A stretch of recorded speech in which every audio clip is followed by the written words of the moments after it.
Today, as Mariam so eloquently put it, I'm going to be talking on Iraq, and in particular, it's useful and relevant because of Britain's involvement in the bombing, in the airstrikes in Iraq. And so, what I want to try and do is I'm going to give some context as to the background of where we're coming from, the key players in the last 10 years, what's happened, which has sort of sparked off what's happened in Mosul. And the future of what we can do right now. Okay, so that's how I'm going to structure it, and at the end, if you have any questions, we can go through them. Firstly, I just wanted to give a little explanation of where everything is in Iraq, because a lot of people don't actually know where things are. So when people say Mosul, people don't know where that is. When the people say Baghdad, they don't know if that's north, south, east, or west. So here is a bit map. Okay, so you can see Baghdad's in the center. Near it is Fallujah and Samarra, not that far away, a bit further north. South is the big Shia area where you have Karbala, Najaf, Nasriya, Basra. Basra being the big oil area, but the south in general being quite full of oil. And in the north, on the north, you have Kirkuk, and you can see that light green area, which is mainly the Kurdish area. And Tal Afar, you might have heard about that earlier. That's the Shia city in the north. Where there were significant numbers of Shias who got killed because they were Shia. And then Mosul over there is where the ISIS situation started, or was seen to start, and we'll talk about that later. The key things to look at are the neighbors. If you see on the neighbors, you can see that Iraq's obviously a difficult country to manage. It's got Syria on one side, it's got Turkey in the north, Iran, Kuwait, Saudi Arabia, and Jordan. So all of these are different borders around it. When it comes to statistics, there are about 30 odd million people. 60-ish% are Shia Arab. About 20% or 15-20% are Sunni Arab. 15% are Kurds. And about 5% are others, which are Christians, Turkmens. And the Turkmens are mainly Shia when you hear about the Turkmens. And Yazidis and others. The vast majority of the oil is in the southeast. So that's where all the resources are. 70% plus of the oil's in the southeast. And the majority of that, and only a small amount, about 20%, is in sort of the Kirkuk to Mosul area up in the north. Okay. Yeah. Fine. So in terms of before the invasion of Iraq in 2003, very broadly, we know that obviously Imam Ali alayhi salam was moved the capital to Kufa. So that's where Iraq, and you had the Abbasids in Baghdad. You had the Mongols coming to Baghdad later on, and then the Ottoman period happened, and you had the Brits taking over after the World War, and they divided the Arab areas by this thing called the Sykes-Picot Agreement, which we're not going to spend much time talking about. And after that, and that's where you had the British mandate in place, and after that you had the nationalists or the socialists in power who were anti-Ba'athi, and that resulted in lots of coups, military coups, until Saddam Hussein took control in 1979. So 79 is similar time to the revolution, right? So Saddam Hussein takes control. In 1980, Muhammad Baqir Sadr was executed. Okay, Shahid Muhammad Baqir Sadr, who many of us will be well aware of. And Saddam Hussein basically killed any political opponent that was there. Anyone who was against him, Saddam Hussein killed. And in the next 8 years, straight after the revolution, you had the Americans supporting Saddam Hussein in his fight against Iran. And this is where about 1 million plus, 1 to 1.5 million people were killed in this war between Iran and Iraq. And the Kurds were killed, 100,000 plus killed. You had lots of Shias being killed as well. And so this is an 8-year period where significant impact to the country of Iraq. Okay. Then in 1990, Kuwait was invaded. As we know, the Gulf War.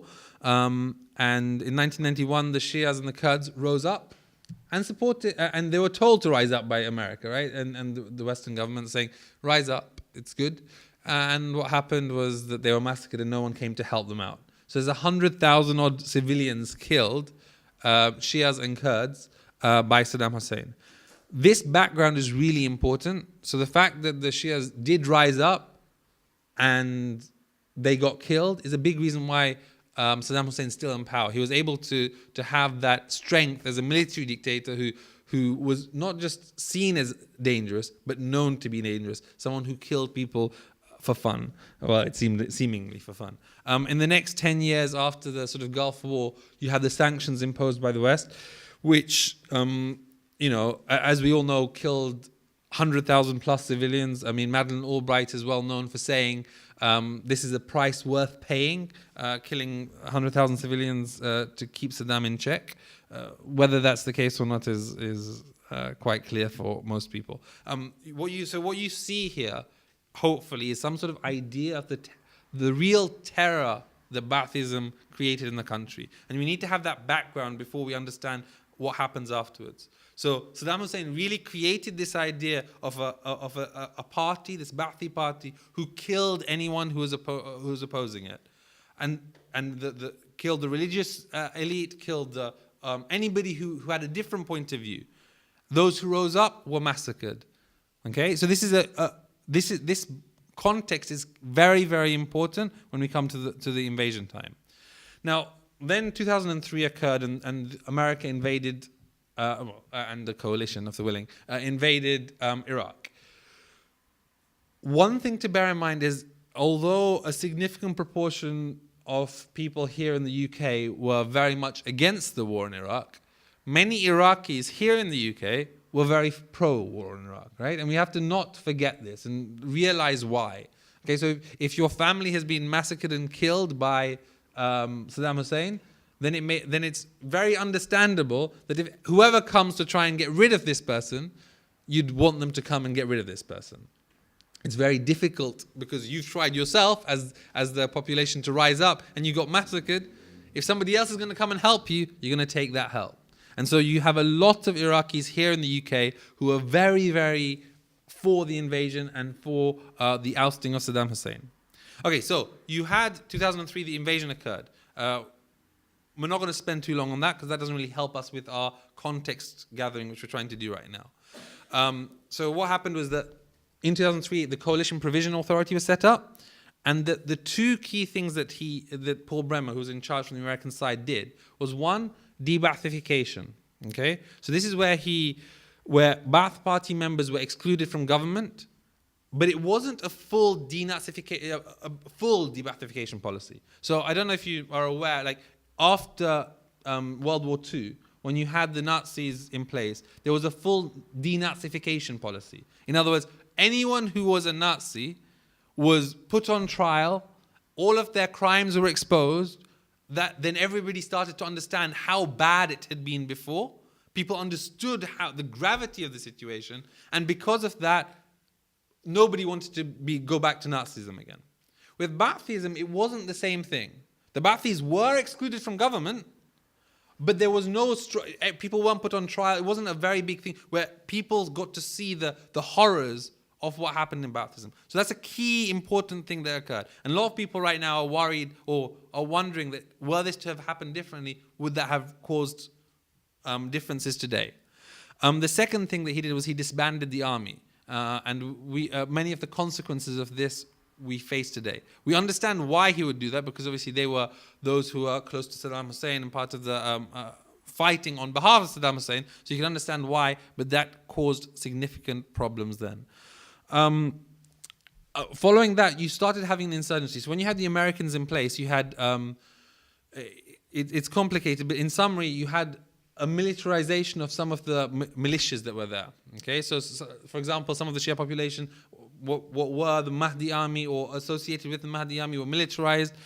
There was a grouping of Al-Qaeda who started coming in, just targeting random Shias and the coalition.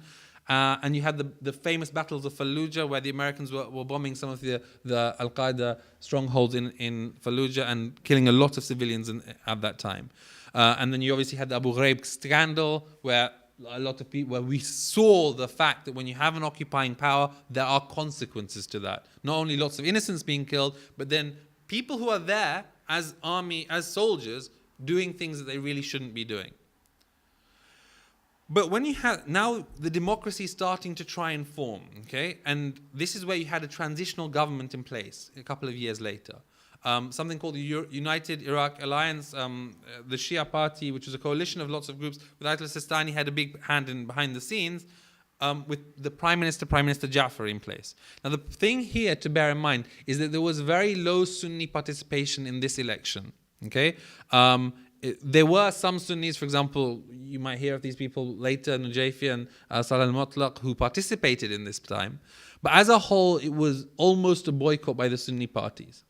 But the Shia community as a whole was fully embracing of the democratic process, mainly because that resulted in the Shia community having power for the first time in Iraq, even though they've been the majority for a very, very long time. And from here, although the American government actually didn't want there to be a vote on this constitution and the setting up of the constitutional treaty and the people behind it, Ayatollah Sistani actually played a very important role to make sure that the democratic process was put in place and that those who wrote the constitution were representative. There was a vote before the constitution itself had to be ratified by vote until the first elections that finally took place in 2006. Okay, so again, a useful background, hopefully.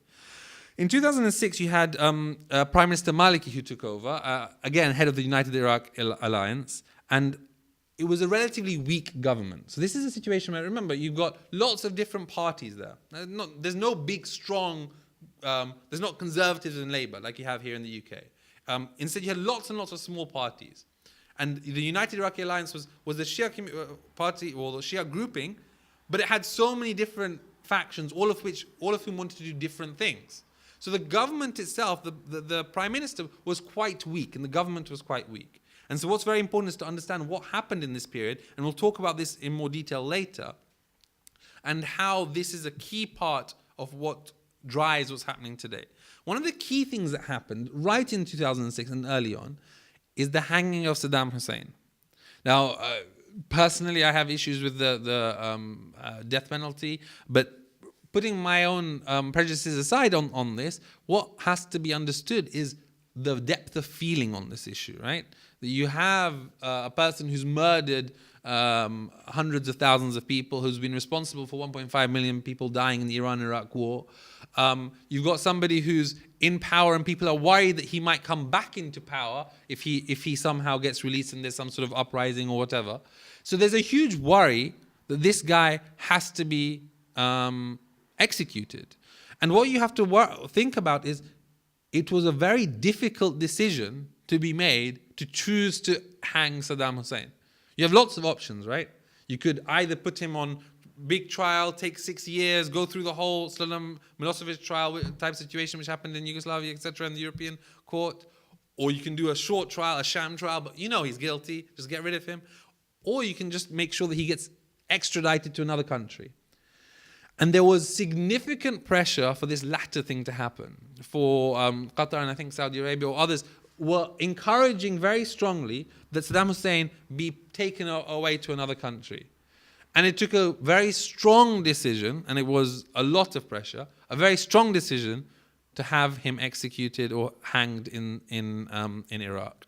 The consequences of which we can talk about, but it's a very strong and important decision. And it sort of, you could argue that that's put a break on those who thought Saddam might come back.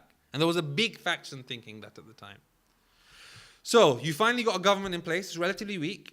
Saddam Hussein's been hanged, and you have a very problematic situation because you have a counterinsurgency because the Americans are still there. You have Shia militias in the south and in throughout the country, actually. In Basra, so even in Shia areas themselves, there were militias on the street. In Baghdad, in Nasiriyah, and a lot of these people were basically terrorizing the community. Like there was lots of killing happening at the time. There was Al-Qaeda in the western area, in Anbar province. Okay, a lot of people being killed there. And then you had a lot of militias in the northish areas, which were mainly Sunni, again, killing a lot of people. So there were a lot of killings happening this time. And what you had in this 2 or 3 year period, with a weak government, a lot of insurgency happening. And so this turnaround in these next 3 years, between 2007 and 2009, there was a big turnaround. You suddenly, before you had a situation where there was lots of killing, suddenly, and you'll see this later, how the government said, this is unacceptable. And firstly, they went for the Shia community and the Shia militias, and then they went for the other militias as well. But they went for the Shia militias first. And so for a Shia-led government to go against Shia militias was a very strong stand to make, and a very interesting and powerful decision that had big consequences later. And we'll talk about this later. And then afterwards, in 2009 to 2013, you've had the reclaiming, what I've called the reclaiming of Iraqi sovereignty. And this is where Iraq started taking more control of its own affairs. Because the Americans were still around, but the Iraqis needed to take control and be their independent nation. And so they encouraged or almost forced the withdrawal of American troops. America didn't want to fully withdraw, and the Status of Forces agreement that was agreed by Iraq was a very powerful stand, and I know people who have been involved in those early secret discussions about what should be in this. A lot of people were just saying, whatever the Americans want, let's give it to them. The Prime Minister Maliki and his team actually said, no, this is not acceptable. Even though all the other parties were happy with it, he said, no, this is not acceptable. His team said it was not acceptable and forced the Americans to leave unless they would agree to certain conditions. And what you suddenly had in 2009 was the full participation of the Sunni community within elections. The embracing of the electoral and the democratic process, to some extent at least. And what you had in 2010, therefore, was an election which was quite interesting, because you had you had two big parties, Ayad Alawi, who won a big part, and Prime Minister Maliki, who won a big part. They won similar numbers. Ayad Alawi won more. But as a recent article today actually showed us, the problem was, although he got a few more seats, he didn't even get close to a majority. He only got about 90 seats out of 300 and something. Okay, so that was the biggest party, and Prime Minister Maliki's group had about 89, I think, at the time. So a few fewer. But what happens at that time is you need to try and find and get a coalition together so you can build a government. What happened, according to this recent article that came out today, which is talking about the sort of behind the scenes, is that Ayad Alawi decided to then go to CNN and talk about how this is happening to me, whereas Prime Minister Maliki went and started talking to all of the Iraqi people to get them on side, so they could support him, and he ended up getting over 50% and formed the government. That was a big turning point as well, and we can talk about that later. In 2011, you had the US fully withdrawing, as I talked about before, because of the Status of Forces agreement. And then from 2011 to 14 is where you started having more protests and boycotts from the Sunni community. There was an understanding, rightly or wrongly, and we'll talk about this later, that the Sunni community were being massively under-supported. They weren't supported enough. There wasn't enough. It was very sectarian. The government wasn't supporting the Sunni community. And we'll talk about all of these things later. And then in 2014, we had the most recent elections and ISIS happening. So the question happens is, let's just talk about this election, right? So we talked about the fact that just now we had an election in 2014 earlier. So what happened? Well, you have three main groupings in general. Okay, you have the Shia community, who are, as I said, about 60% of the population. They got about 55% of the vote, of the seats. Relatively reasonable. The Sunni and secular groups, so secular Shia, including Ayad Alawi, etc., this time they only got about 20% of the seats. So Ayad Alawi, like before, I said that he got the most number of seats, 90 odd seats. He got nowhere near that amount in this time, because nobody really thought him to be someone who could win the government or hold the government. So only 20%. And the Kurds got about 20%, and others, the Christians and Turkmens and others, got about 5% just because of how the constitution works. So the state of law under Prime Minister Maliki was the biggest party. And there was a big situation, and we had to see, what you can see firstly from here is that the general grouping of the seats is not far off the population split. Yeah, so 50 to 60% is the Shia community. Well, that's how many seats they've got. About 15% is the Sunni community plus seculars is about 20%. About 15% is the Kurds. Well, that's how many seats they got. It's not that far off. So it's a relatively representative government in that sense. And you can see in the Shia community, you have the state of law under Prime Minister Maliki having 3 times as many as anybody else, and then you have the Sadrists who have 30 odd seats, and the Iranian-backed sort of ISKI with Hakim Bayan Jabr with about 10% of the seats. Again, about 30 odd seats, 25, 20, 30. So what you can see is that Prime Minister Maliki is clearly one of the by far the strongest party here. Okay, and we'll talk about what happened after the elections later. Now, what we have to talk about, look about now is what's happened in the last 8 years under Prime Minister Maliki. Because if you don't understand that, we can't see why the problems have occurred right now. So I'm going to talk about his achievements, what's gone well, and then I'm going to talk about the big failures that have taken place in the last 10 years. And when you have both of those together, we can then use that as context going forward. So firstly, in terms of his achievements, okay? In the period from when he was Prime Minister in 2006-07 till 2013, there were big improvements. So let's start talking about economics and public services, because that's how we talk about it in the West quite a lot. Okay, so GDP growing from about from 37 billion, which is basically nothing, to $210 billion, six-fold increase in GDP in how many years? 6 years. That's huge. Absolutely huge, okay? Massive, massive improvement in GDP. And by GDP, that means that income for each person, etc., goes up. So your income went up from £490 a month to about £835 a month. Not the same proportion because of what happens to public services, etc., but that's fine. Unemployment went down from 18% to 11%. Home ownership. Now, obviously, a lot of people already had homes, but 60% home ownership to 70% home ownership. Big increase, right? Electricity, doubling the amount of electricity which was generated. Education, thousands more in education, including a sponsorship scheme to try and get the elite to get the best university education internationally as well. Huge oil contract signed, and this was one of the great things which was done by a partner of the Maliki party, Shahristani in particular, who was excellent within the oil ministry, okay, and negotiating very, very well with huge oil corporations. Remember, these oil corporations are international companies who have huge power.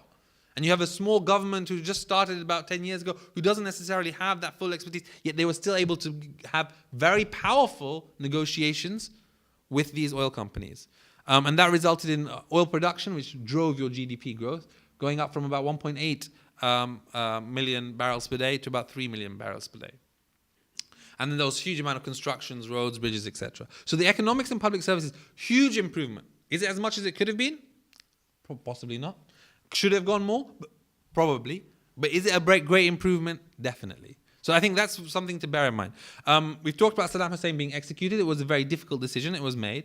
We've talked about the withdrawal of American troops and how, and also the removal of sanctions. So there was a Chapter 7 UN resolution which which was why Iraq had sanctions against it, and it was very difficult to get rid of them because Kuwait could veto and stop it happening, and it was a lot of negotiation behind the scenes to get rid of these sanctions.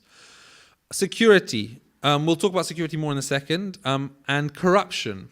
So there was a lot of corruption in the last 10 years, but the amount of corruption, one could argue, was less than it might have been under others. The reason why you say this is because it was only due to the government who started adding all these conditions. So what used to happen is that any minister used to be able to have bilateral contracts with international forces, international countries and companies. So you could have somebody in Kurdistan having a contract with somebody in Turkey. Huge contracts with hundreds of millions of dollars.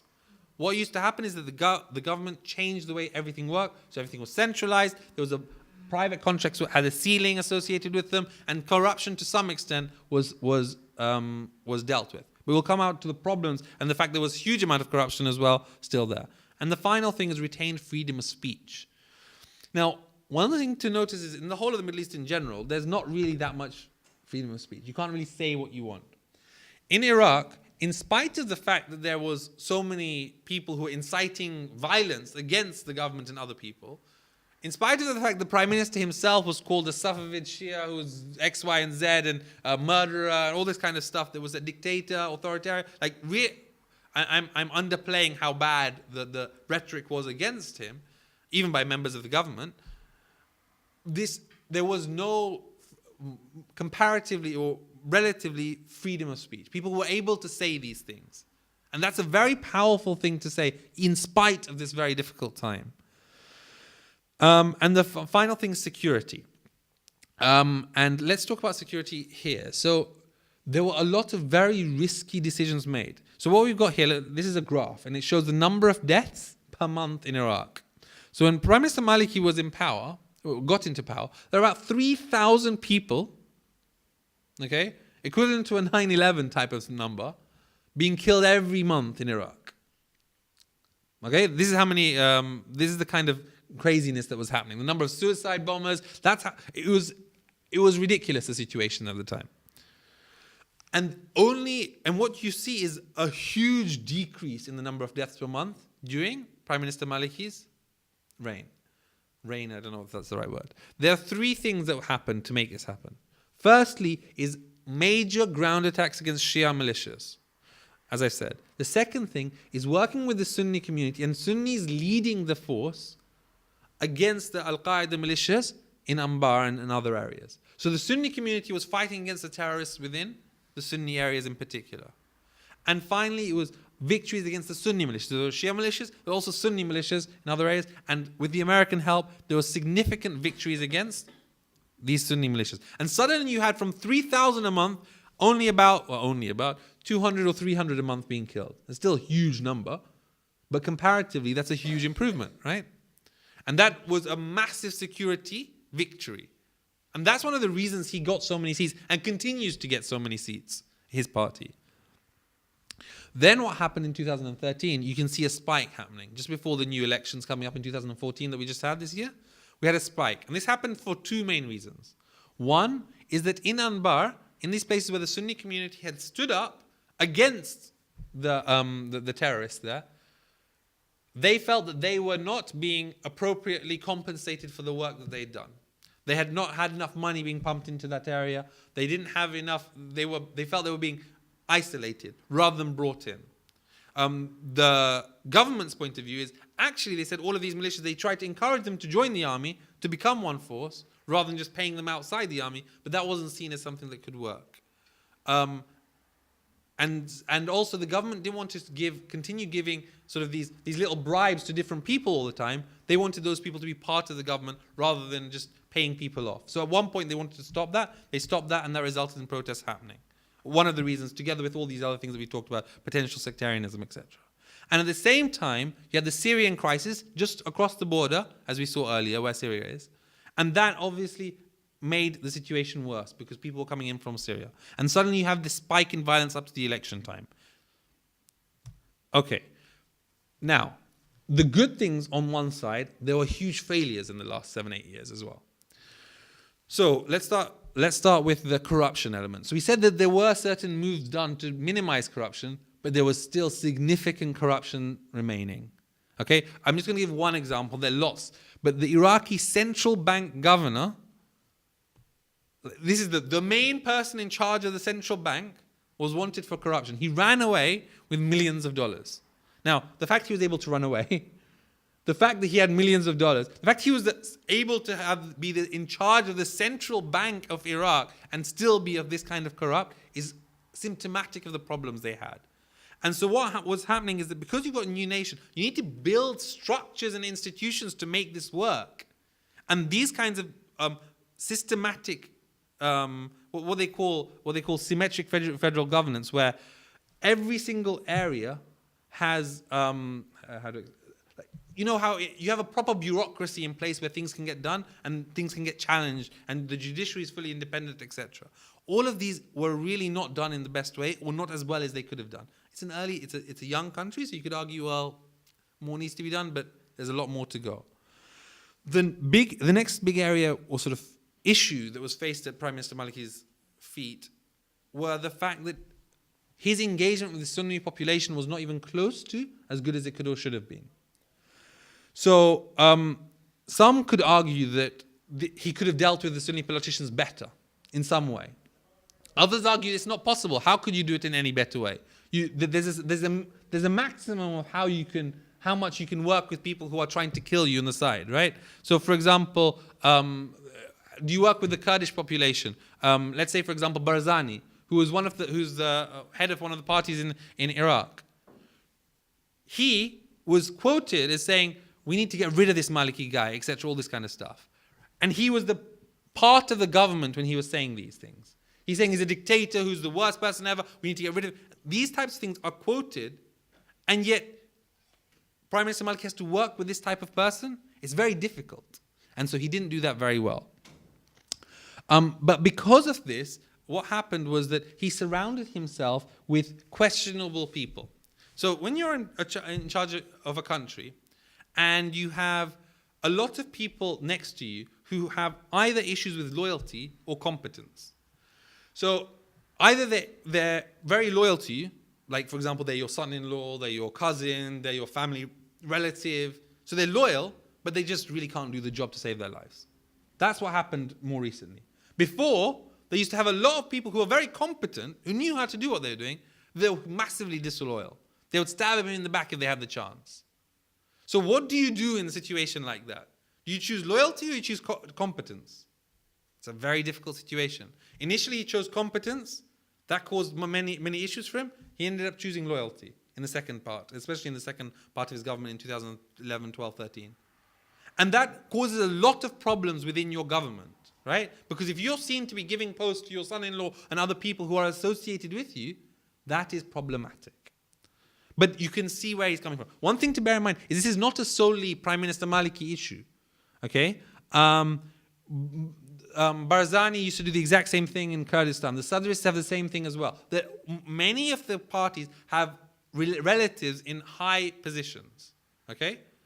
As a whole, that wasn't the case in Prime Minister Malika's Dawah party, but it became far more later on. We talked a bit about the fact he wasn't able to cross the sectarian divide, but the big thing is he wasn't able to get the Sunni population to buy into the idea fully of the democratic process. Because of the fact that the first time they actually fully engaged in the process, Alawi, who was a secular Shia but more aligned to the Sunni groupings, was not able to form the majority government, even though he got the most seats. And afterwards, the protests and the fact that the Sunni population didn't feel fully part of the process, there was a problem because the Sunnis, as a small proportion, only 15% of the population, excluding the Kurds who are seen as another group, only 15% of the population still feel that they have the right to rule the government.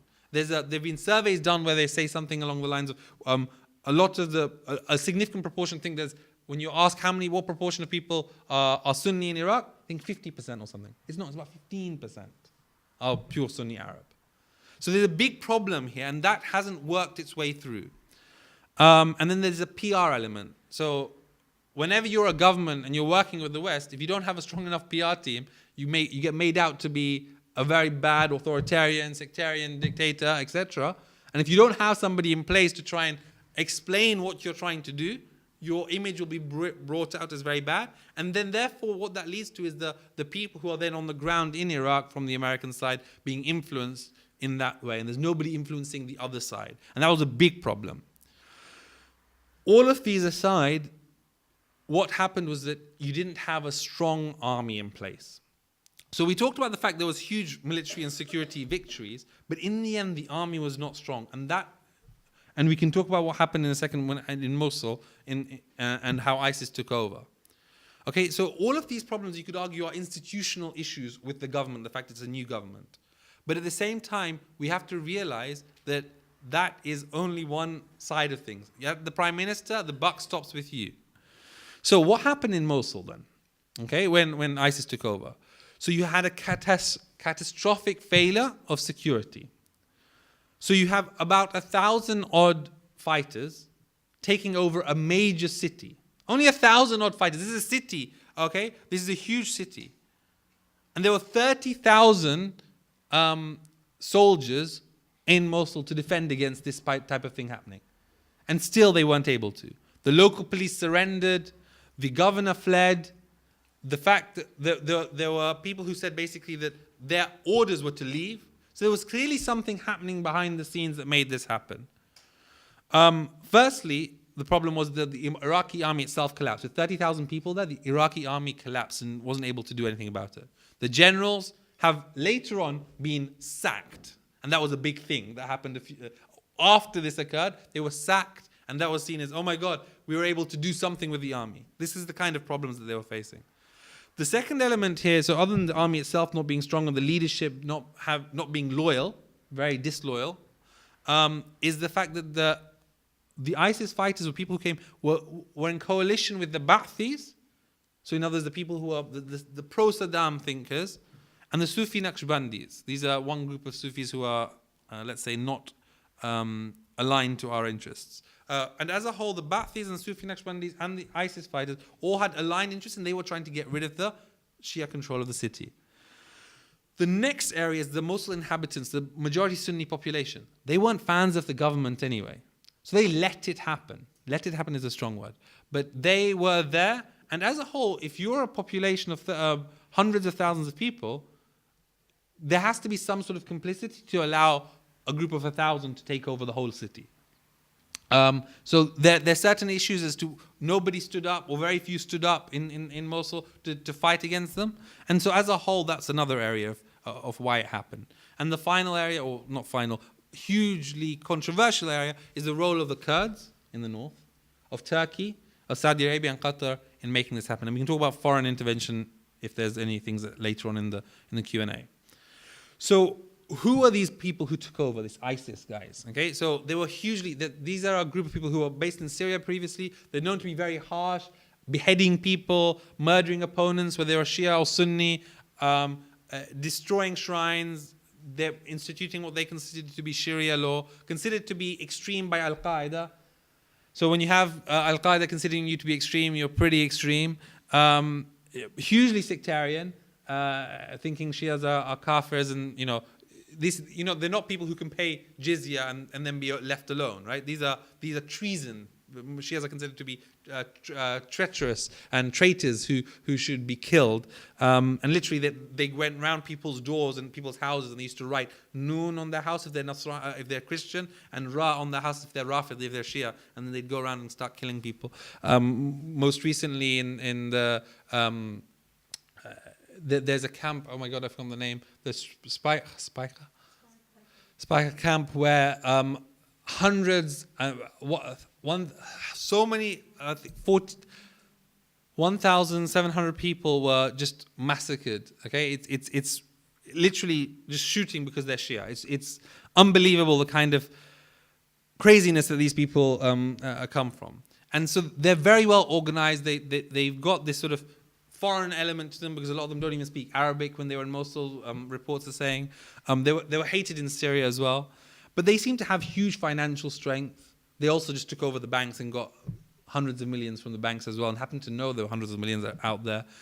They had strong military capability because they just took over the army facilities in Mosul. They now control a huge swathe of land from Syria all the way to Mosul, as you've seen in many of the maps. And they're demanding full allegiance from everyone and killing anyone who disagrees. So the question is, what are the key causes of this happening, and what do people say are the big causes? One of the things they say is that the Sunni population is massively underrepresented in the government. Is this true? Well, we've talked about it. So the Shia community is about 60%, 15% are Sunni Arab, and about 15% are Kurds. Well, let's look at in the political spectrum. We've already talked about the number of seats. That's relatively representative. What about in government positions? Well, 30% of the ministries, so in other words, the people who kind of make the decisions, the ministries, 30% are by Sunnis, and only 15% Sunni Arab. So you can see they're actually overrepresented in some of these political areas. One could argue that the Shia community is actually underrepresented. Basra is one of the biggest cities in Iraq, and there are no ministers from Basra. So this is something to bear in mind. We have to really understand what the narrative really is. In the military, 65% of army positions are held by Sunni Arabs. 65. I said 15% of the people, 15% are Sunni Arabs. 65% of the military positions. Per capita, if you go to in the Sunni areas, there's more money going to the Sunni areas than into the Shia areas, per capita. Much more money. Now, the problem that you face is that the Sunni guys who are in charge in the political areas, they care more about themselves and their people. That's some of the problem that's faced. That there is this sort of gap between the elite in the Sunni community and the people on the street. One of the other reasons that we've talked about, there's often talked about in terms of the rise of ISIS, is the role of others, foreign intervention. So the Kurds have played a very, very dirty role in this. They really have wanted to be independent or have a greater role for self-independence, self-determination. And they've already had a lot of power given to them. But they're very opportunistic, or the politicians are very opportunistic. And there has been interesting stories which you can't confirm or deny, which say that the Kurds knew about a lot of what was happening in Mosul, knew what was going to happen, and let it happen. Why? So they could take over Kirkuk in the north, so they could control that area because that's the oil-producing area, and then suddenly they would have control and be able to have their own state. So it's very interesting that straight after what happened in Mosul, Kurds took over Kirkuk when they didn't have control of Kirkuk before. A lot of behind-the-scenes issues, mainly because under Prime Minister Maliki, what happened was oil revenues got centralized as well. So instead, where before the Kurds had private contracts with Turkey saying, you know what, we'll give you a certain number of barrels per day, the government in Iraq said, Turkey, if you want to take that contract, take it if you want. You won't get a single barrel of oil from us at all if you do that. And suddenly what happened is Turkey said, I'm not going to work with the Kurds, we'll work with the central government. So everything had to go through the central government, which is the right thing to do, but that's not very helpful for the Kurds. And the Kurds had major issues with this. And this caused a lot of the problems that we're facing more recently. And then you had a lot of foreign powers giving lots of money to the people here. And the big thing that we've heard a lot about, and again, a new article came out today by Haydar al-Khoui on this topic, was the role of the Marja'iyya, and in particular Ayatollah Sistani in this. As a whole, and these are huge generalizations, so I apologize in advance for them. You'd argue that Ayatollah Sistani comes from a quietist school when it comes to involvement of religion in the political sphere. He is not a fan of the Iranian model. He's a fan of the more not interventionist model when it comes to religious leaders. And what you've seen is that as a whole, he has not got hugely involved in politics. What he's done is on specific major issues of concern, he has made statements and helped things happen behind the scenes. Now, whether even that should happen is another question altogether. A lobby group, etc. Should they be doing things like that? That's another question. But as a whole, he didn't play a huge role. He played an important role, though. In particular, he said things like, don't loot. It's not a huge thing to say, but when there were looting happening, and he says, don't loot, and suddenly the number of looters goes down, that's good that he said something. When the Americans were trying to have a government put in place without any backing of the people, he said, no, you cannot do this. And suddenly all the Shia communities suddenly all went on side and everybody worked together and the Americans couldn't do what they wanted to do. When he said that, and basically he said Iraq has to be democratic and you can't just impose this thing on there. He said that, everyone should go out and vote. It's your duty to vote. So you started getting people bought into the political process, men or women, bought into that process that we need to get involved in that political process, and he was part of that. And he's made several very important statements about the sectarianism, saying, and the famous statement that we always hear is that Sunnis are not only our brothers or sisters, ikhwan, that they are our very selves, anfusuna, so that they're actually our souls, ourselves. And he's very, very careful in the way he talks.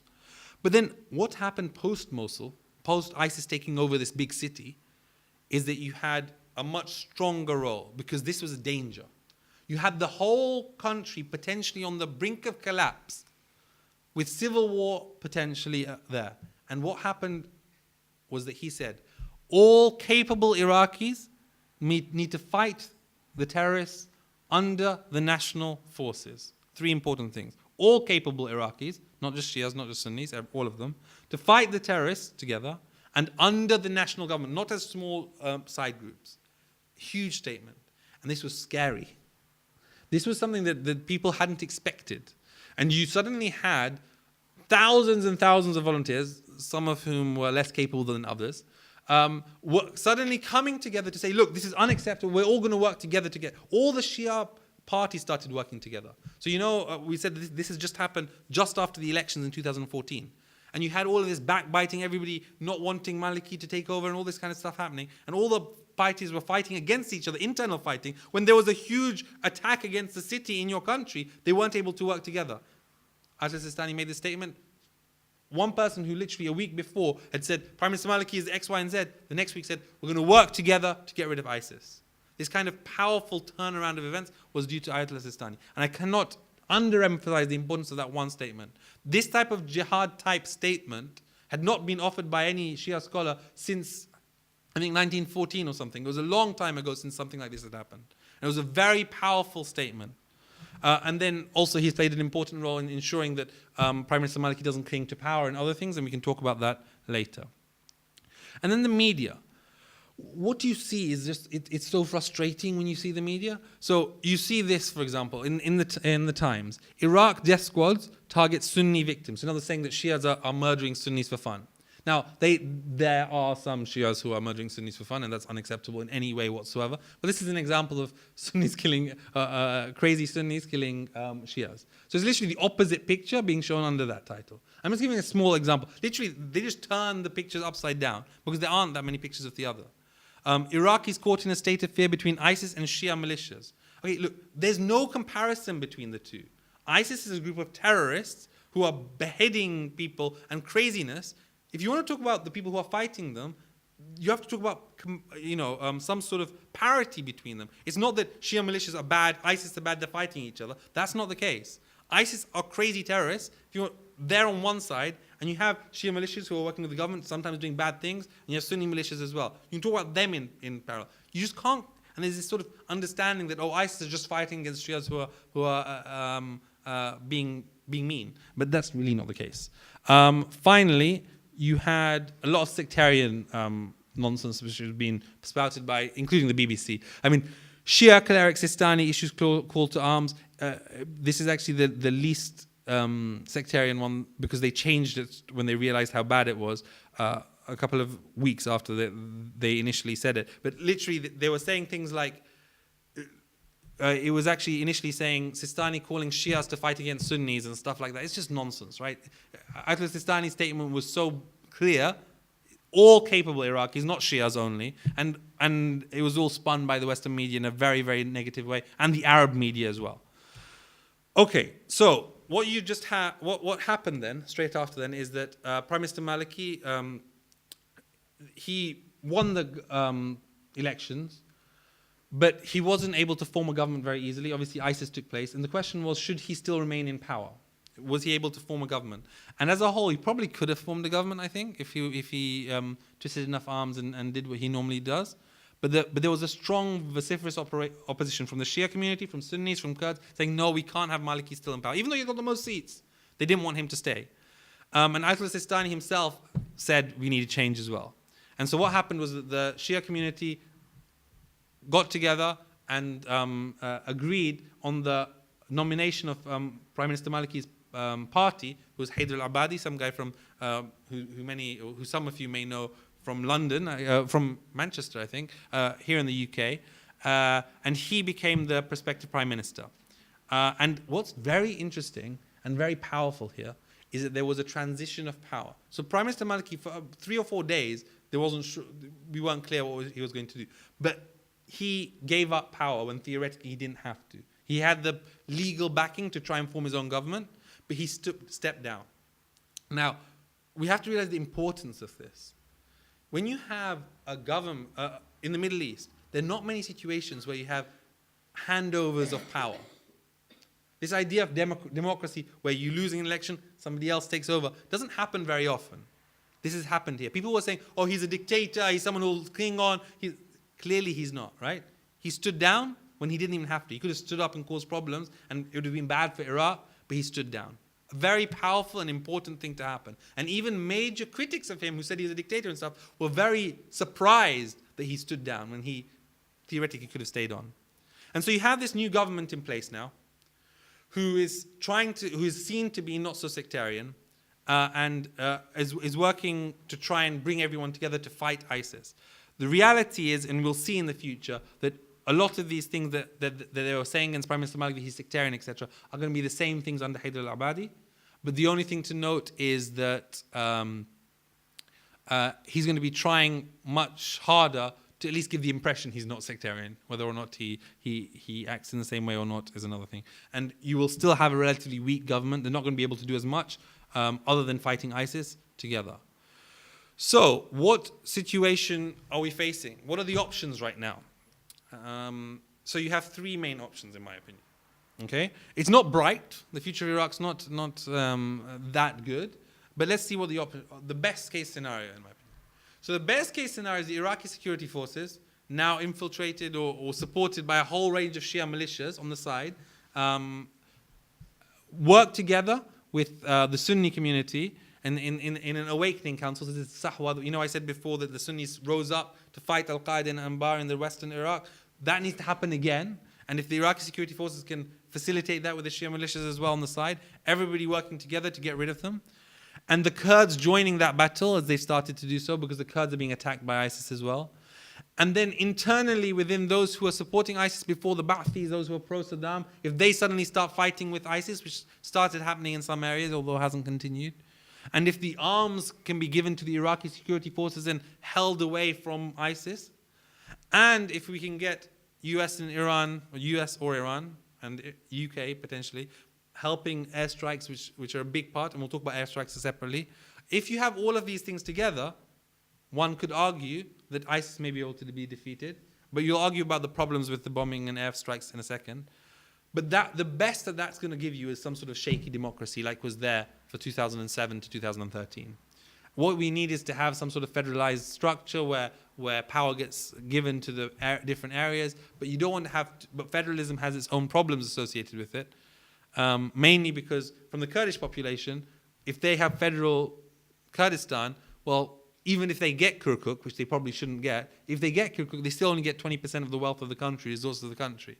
And at the moment, they are net recipients of budget from the central government. So suddenly their budget will go down if they're federal government.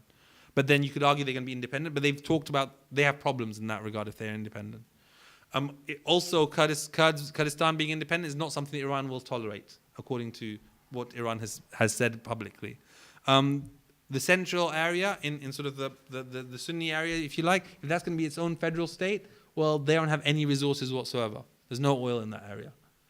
So as a whole, they're huge net recipients of oil revenues from the central government, from South Iraq.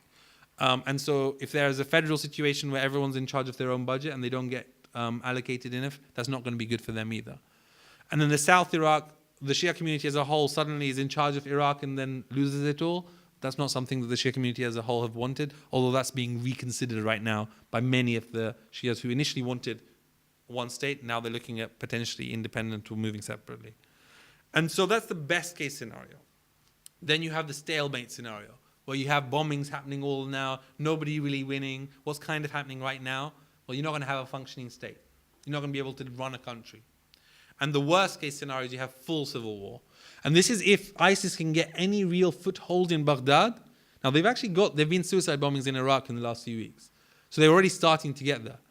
But the question is, if ISIS get a real foothold in Baghdad, and suicide bombings, they're not going to get into South Iraq, really. That's just unlikely. They might get a few bombs here and there. But as a whole, they're not going to get a foothold in South Iraq. They may get a foothold in Baghdad. And if they get that foothold in Baghdad, civil war, thousands and thousands will be killed, split of country, and very big dangers. So the question we face is, should Britain join the fight against ISIS? Lots of views on all sides. Three main questions, in my opinion, that should determine what should happen. One is morality. Is it the right thing to do? Is it right for us to get involved if somebody asks us to help? It's a question. It's not easy, and there are lots of questions. Should you intervene? Are you helping one, not the other? There's a moral question. Second question is a legal question. Is it legal for the UK and the US to bomb in Iraq? On one side, most people would say it is legal because the Iraqi government, which has been elected by the people through elections which have been observed by independent election monitors, etc., in free and fair elections, mostly say that they want help, so therefore it's seen as legal. So legality shouldn't be a major problem, but that's another area that we should always consider. Morality, legality, and then strategy. Is it the right thing to do? Is it the best way of doing it? So is airstrikes the best way, or might it alienate people and push people away? So that's a question that may be faced. And there are lots of unintended consequences, lots of agendas at play, lots of people saying different things. And this is really where the question lies, in my opinion. I think the Iraq government being, with thousands of people being slaughtered, you could argue that it makes sense to intervene in some way. Is it legal? I think it's legal. The question is it the best way of doing it? And that's where we have the real question. And on one hand, the Iraqi population is very much asking for it, and they're the ones who are suffering. So should we really get involved and say, no, they shouldn't? I mean, it's the Iraqi government, the people who are suffering are asking for it. They're the ones who need to make that call, is the question. So before I end, so what can we do here? In general, there are lots of things. First of which is make sure you're aware of what's happening. Be politically aware. There are mailing lists out there. Friends of Ahlul Bayt is an example of one. Sign up to these mailing lists. It takes 5 minutes to read on a weekly basis what's going on. Just keep aware of these big things that are happening, so you're better prepared. And if you're organized and you know this stuff, then you can try and work on the big things like, working to ensure sectarianism doesn't spread to the UK. Secondly, lobbying the government to stop funding going to ISIS. That's kind of already happening anyway. But it's about, do you want the UK to help against ISIS? Lobby your government to do it. Holding the media to account when they do silly things, and uniting and opposing Muslims going here to fight with the terrorists, and using social media. All of these things, I mean, I could spend half an hour talking about. We're not going to. With that, I'd like to end, and if anyone has any questions, very open to them.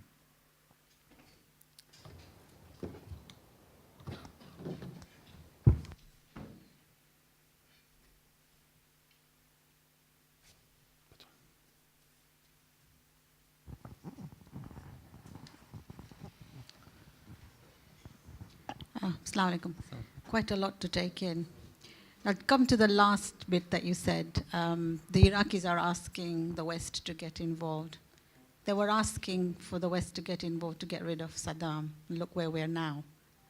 So is it right for them to ask to get involved? Because if somebody keeps bailing you out, there is no impetus for the population to work as a united force. I'm not saying that it's the right thing. What are your comments on that? Why is it that the general population is so... What is wrong with nations where everything is about sectarianism or this, that, and the other? What are the issues long term? I mean, that's what I was thinking. It's a very good question. I mean, the thing to bear in mind is that the 2003 war in Iraq, yes, there were Iraqis who were calling for it. Could you be sure it was a majority of people? Probably. Could you be sure it was a vast, vast majority of people? It's very difficult. It's very difficult to know these things in dictatorships. I mean, if he stood for election, he might get 30% of the vote today, Saddam Hussein, right? It's possible. So, but if it's an election, 15% are Sunni Arab. They're the only people who'd vote for him. Potentially you may get the seculars on the side, maybe unlikely. Maybe you might get some of the Kurds, unlikely. So realistically, he may only get 20% maximum of the vote. And maybe other people want to just keep a strong man in power. So as a whole, he's never going to... That's today, right? We'd say he'd get about 20-30%. But the thing is that in a situation against ISIS, it's not that there's a significant... Here you have the full elected government who have gone through a full election, which has been free and fair according to international observers, saying it as well. It's not just some people, I mean, you're not entirely sure if the majority are there. Here you've got everybody saying the same thing. Whether you're the Sunni community, whether you're the Shia community, whether you're the Kurdish community, whether you're the Yazidi or the Turkmens, any of these communities are all saying the same. So firstly, you have almost entire unanimity on getting rid of ISIS. Yeah? So that's a very important element, first step. Secondly, you've got legality, right? So I think there is a big difference because you have an elected government who's asking. So because you have legality and you have a much stronger mandate, I think it's a very different situation to 2003. Regardless, people would argue in 2003, still got rid of Saddam Hussein. However many people have died since now, the number of people who Saddam Hussein killed was far, far higher. So we don't know. It's very difficult for us to do this what if he had still been in power situation. It's a very difficult question to answer. But I'm not saying that he should be in power. I just think that the masses, we're not getting anywhere because there seems to be such a lot of, I don't know. There is no kind of pride in being the people of a nation. It's about you, me, and us and them until this ugly monster rears its head and now everybody's up against in arms. So from 2007 to 2013, what you had was relative calm and people starting buying into the process. So I don't think it's a complete, that's never happened or anything. So there was a period of time which was relatively, and I mean relatively, calm. Okay, so we can't argue that all the problems are necessarily due to that. But let's say right now, okay, when it comes to ISIS, the problem is not to do with the fact that the Iraqis should be able to deal with it themselves. You've just got a new government in place. You've just got a very immature government, immature democracy. It's only been in place for just over 10 years. Now, when you've got, like, it's a very, when you're building something, you know, let's say, for example, Germany. Germany, post-Nazi World War II, had 20, 30 years. They had the wall. When did the Berlin Wall collapse? 80s. This was 50, 40 years after World War II. America had this whole Marshall. There were people there, American troops, for God knows how long. It took a Western nation 50 years, in essence, to get over what happened post-World War II. 50 years of strong intervention. Now here you've got Iraq, a government which hasn't had democracy before in that same way. After 10 years, in an area in the Middle East where nothing of this has been done before, and everyone putting their hand in, whether it's Iran, whether it's Turkey, whether it's Saudi Arabia, whether it's Qatar, all putting their hands in, well, guess what? The government's not going to be able to do this very well. It needs to build that force to be able to do it. But in other situations where they've had problems, it took 50 odd years to get over it. So when there is a situation where you have Qatar and Saudi, although they would argue that they didn't fund ISIS, but reports that Qatar and Saudi were hugely sponsoring ISIS and making it happen. So you suddenly have these foreign powers helping these terrorists because they don't like the Shia government. Well, then what do? The situation is not that we don't like Western intervention. The question is, what do? Do we let these foreign powers suddenly let terrorists come and murder thousands of people because the Iraq government can't do it? It's not like they're not trying. Ayatollah Sistani has made the whole Shia community united for the first time. Okay? They're all united to fight ISIS, and still they're struggling. They're struggling to do it, and thousands are being massacred. What do? And we know that, you know, we've learned from situations where massacres were going to happen and we didn't intervene, and we should have. When Slobodan Milosevic went and killed thousands and thousands of people, the UN peacekeepers just let it happen. They stood aside because that was their mandate, etc., whatever. That's fine. But you have a situation here where, what do? And one could argue, and it's not an easy question, that there is a moral imperative. You screwed it up, you own it. Make sure it happens. And if you screwed it up and you've made this happen, your government has to help when it's asked to help. I'm not saying it has to necessarily, but if it's been asked to help, so it's difficult. I'm not saying it's easy. That's a clear thing. But it's far more important when it's the Iraqis who are struggling and facing it, and they're the ones pleading for help. When they're being murdered, it's very difficult when you've caused the situation in the first place to not help. But don't you think there's something sinister about this ISIS? I mean, where did this come from all of a sudden from nowhere with this kind of amazing skills? Firstly, it's not all the way from. Well, it's not. So it's not. But they've just. Well, no, we've just heard of them. I mean, there's a Jabhat. Well, you had ISIS of some presence in Syria in different forms for a while, right? Beforehand, and so they took over places where other rebel groups were, and ISIS took over, and people didn't like what ISIS were because they were too strict and crazy. So they've been there in Syria for a while. So it's not, they have had a growth, and you know, when they've been supported by Turkey, Qatar, Saudi, if they have been reported to be supported by these nations, then you have this big growth, and then it took over really what happened is when it took over Mosul, that's the springboard, if you like. When it took over that one city, because of the Ba'athis and the Naqshbandis and others who joined them, and others didn't let it happen. When that happened, suddenly it had a huge upsurge. Because just think about it. If you hate the government because you've been taught to think that they're Shias who are crazy, etc., and you have somebody who has been able to take over a city from the government and has a whole load of wealth and arms and is strong, a lot of people then flock to it, right? Because it's a rallying cry for anti-government thinking. And then those people who are anti-government but not as crazy, these guys realize how crazy they are and they get murdered, but that's another point that happens later on.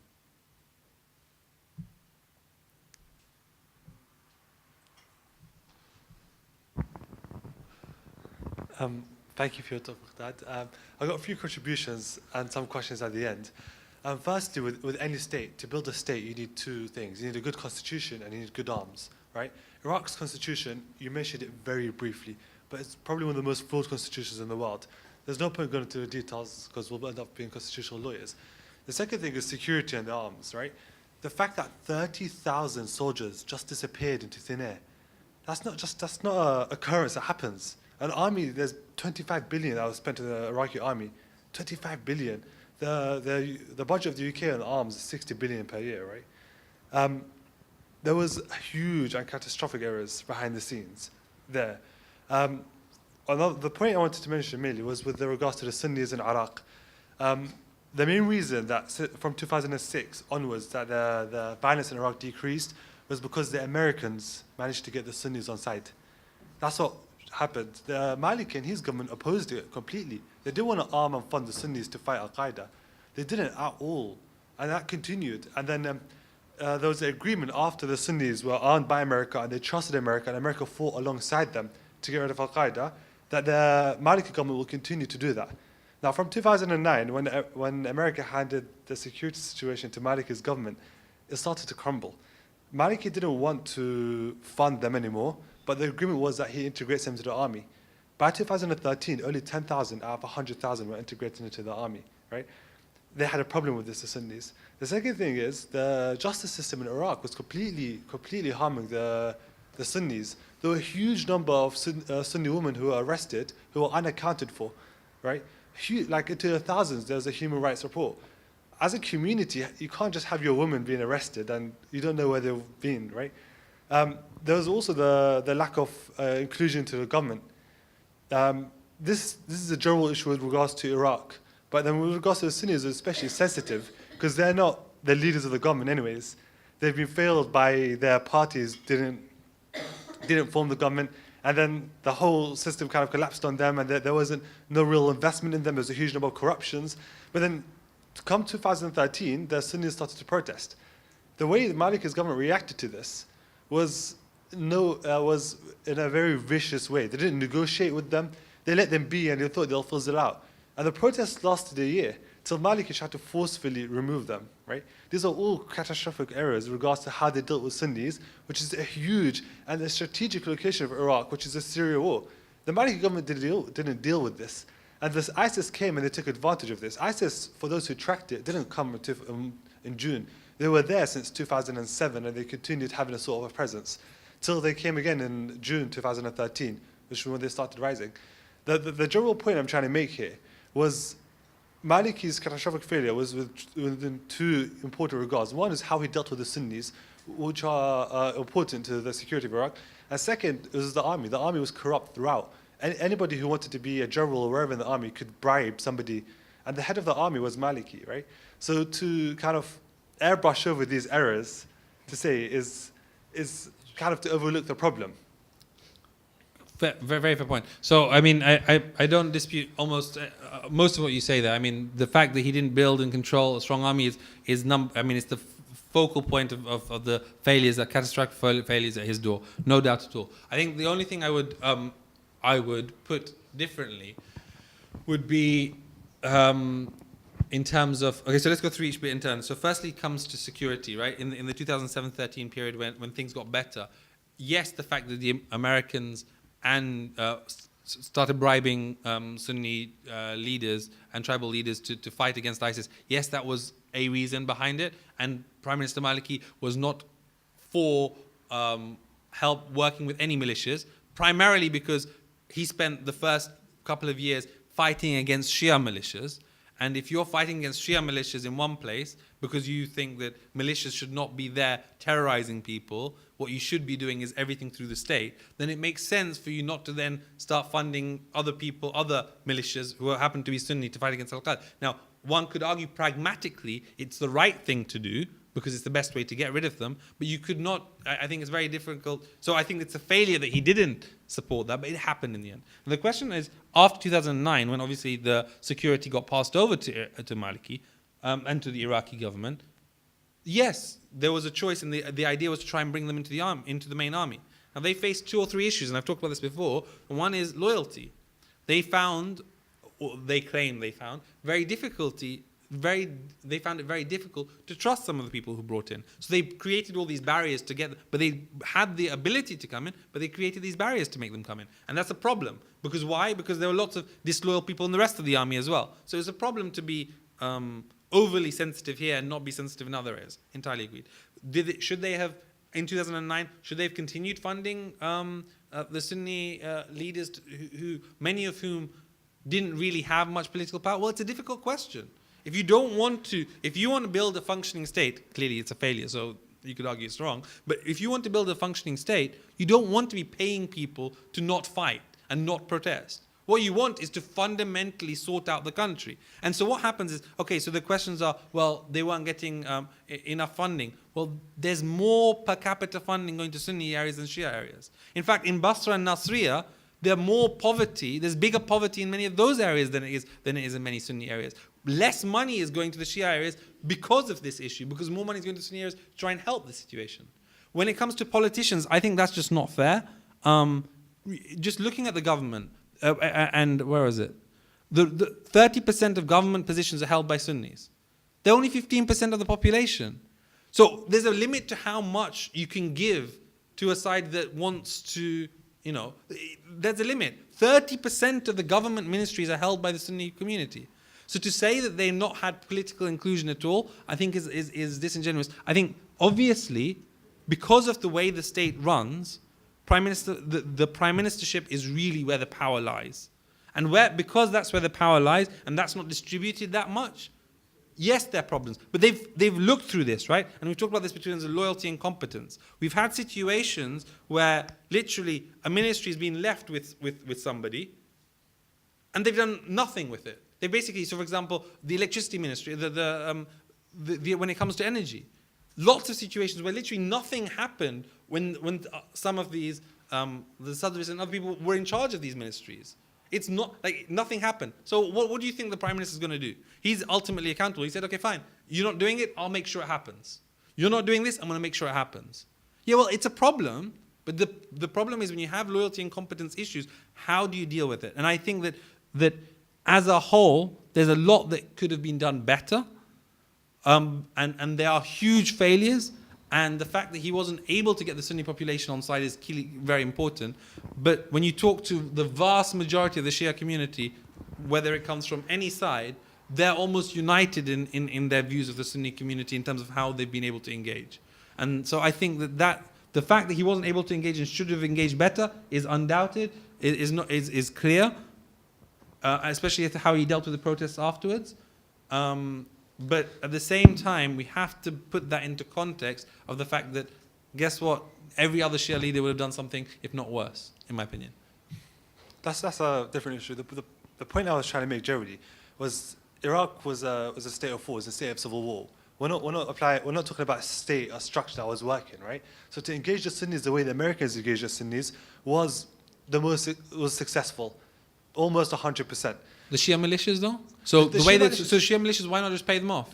But instead, he went and fought massively. I mean, there were big discussions, whether it was from Najaf, whether it was what happened in Najaf, whether it was what happened in Basra, in Baghdad itself, when thousands of people were being killed, he went against the Shia militias hardcore. The Shia militias the issue was slightly different, but generally speaking, it was successful, right? There was stuff like the Marja'iyya was involved, the whole Shia institution in Iran was involved too, right? I'm talking about the Sunni community because that's where the problem starts. And by the way, the Sunni community are the one that's suffering the most from ISIS. All the wars is in their area. But then the way the Americans engaged them was they engaged them as the situation was, right? Not how it should be.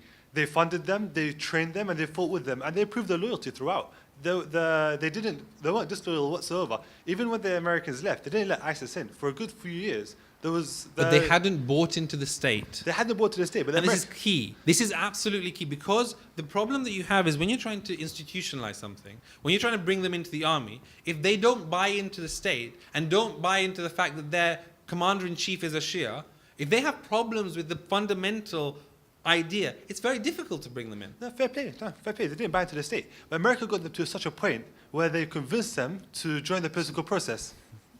Sorry, they joined the democratic process in 2010. I'll be quick, I'm sorry. they got them to a point where they joined the democratic process in 2010. What happened between 2010 and 2013 was a failure, again, on the part of the government. They couldn't engage them properly. They didn't, like, the justice system failed them. They didn't give them the jobs that they promised them. They didn't give them anything that they promised them, where it reached to such a point where they protested and they didn't even negotiate with them properly. Till a year later, they attacked the protests, and then that's where it went downhill. And so the only thing I'd say about that is the fact that these protests are occurring and saying, we want more power. When more money is going to that community than any other community in the country already, and saying you want more, there's a limit to how much you can give. For example, if you're in charge of a coalition, and Prime Minister Maliki is obviously in charge of the Shia side more than anybody else, and your Shia communities themselves... The capita per statistic is a bit disproportionate because the Shia area is a lot more populated, right? Yeah, so if you've got a fund of bridge in the Shia area, it'll be much cheaper compared to the people around it. So it's not the best statistic to use. But generally speaking, it's about engaging them in the institutional process. Anyways, we'll discuss it later. Thank you very much, Miqdaad.